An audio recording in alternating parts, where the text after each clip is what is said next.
कभी ना कभी मन में ये ख्याल तो आता ही होगा कि चलो इस बार स्थानीय चुनाव लड़ा जाए। ये एक बहुत बड़ा फैसला है और ये सिर्फ पोस्टर छपवाने या नामांकन भरने तक सीमित नहीं है।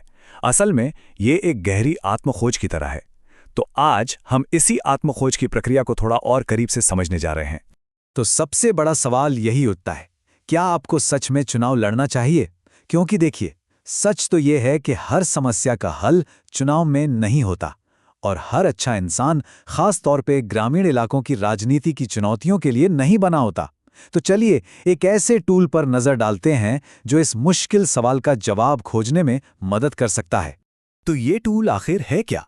ये कोई किताबी सिद्धांत नहीं है, बल्कि मुखिया और वार्ड सदस्यों के जमीनी चुनावी अनुभवों से निकला हुआ एक सेल्फ असेसमेंट है।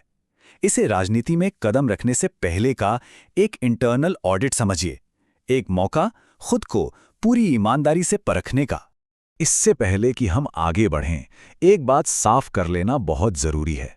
देखिए, ये कोई परीक्षा नहीं है जो ये बताएगी कि कोई जीतेगा या हारेगा। ये तो बस एक आईने की तरह है जो किसी भी व्यक्ति को अपनी ताकत और कमजोरियों को देखने में मदद करता है। ये बस आत्मचिंतन का एक शुरुआती बिंदु है और कुछ नहीं। इसे इस्तेमाल करने का तरीका बहुत ही सीधा साधा है। हम 13 जरूरी पॉइंट्स पर बात करेंगे और आपको बस हर पॉइंट पर खुद को 1 से 5 के स्केल पर आंकना है। 1 मतलब ये मुझ में कम है और 5 मतलब ये मेरी बड़ी ताकत है। बस एक ही शर्त है, ईमानदारी।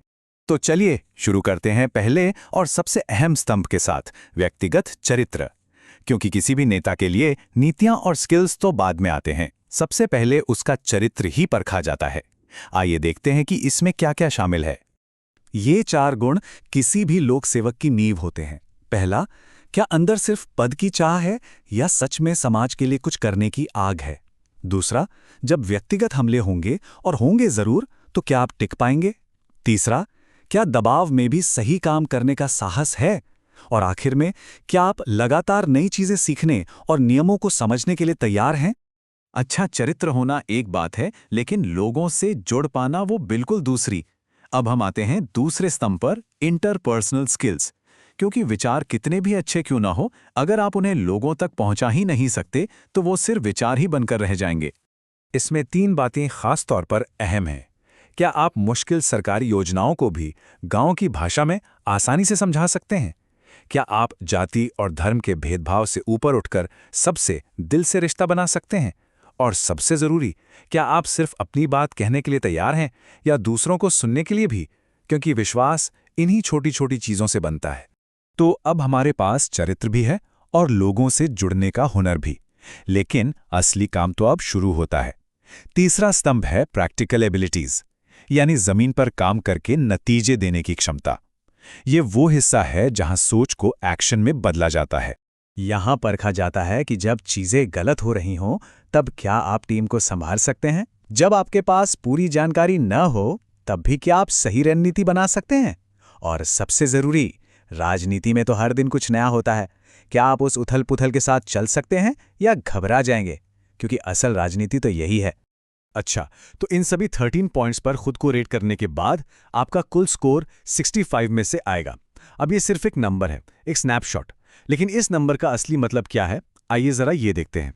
तो ये स्कोर क्या बताते हैं? अगर आपका स्कोर 75% से ज्यादा है, तो आप एक राजनीतिक भूमिका के लिए काफी हद तक तैयार हैं।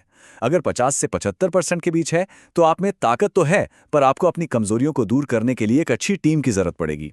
और अगर स्कोर 50% से कम है, तो इसका यह मतलब नहीं कि आप नाकाम हैं। इसका मतलब सिर्फ ये हो सकता है कि चुनाव लड़ने से पहले समाज सेवा के दूसरे रास्ते आपके लिए ज्यादा असरदार साबित हो सकते हैं। लेकिन एक मिनट रुकिए, स्कोर चाहे जो भी हो, वो तो सिर्फ कहानी की शुरुआत है। इस पूरी प्रक्रिया का असली फायदा इन नंबरों में नहीं है, बल्कि उन 3 गहरे सवालों में है जो अब आपको खुद से पूछने होंगे। और यह है पहला और सबसे बड़ा सवाल, आपकी प्रेरणा क्या है, सेवा या पद?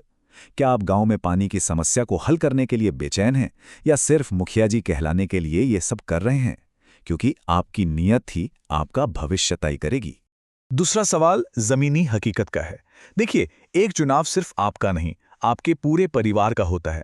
क्या आपका परिवार और आपका काम आपको अगले 18 महीने लगभग पूरी तरह से इस काम को देने की इजाजत देते हैं? ये एक ऐसा बलिदान है जो सिर्फ आप नहीं, बल्कि आपके अपने भी देते हैं। और अब आखिरी और शायद सबसे मुश्किल सवाल। सोचिए, आपने अपना पैसा लगाया, समय दिया, लोगों की भली बुरी बातें सुनी, और इन सब के बाद भी आप हार गए। क्या तब भी आप इस सफर को सार्थक मानेंगे? क्या आप कह पाएंगे कि हार कर भी मैंने कुछ सीखा और लोगों की सेवा की? यही असली परीक्षा है। अंत में बात बस इतनी सी है, राजनीति में उतरने से पहले सभी जोखिमों को ठंडे दिमाग से समझना बेहद जरूरी है। अगर आपका क्यों, यानी आपका मकसद साफ है और आप अपनी ताकत और कमजोरी दोनों को जानते हैं, तभी आप सच में तैयार हैं। और ये आत्ममूल्यांकन उसी तैयारी की ओर आपका पहला कदम है।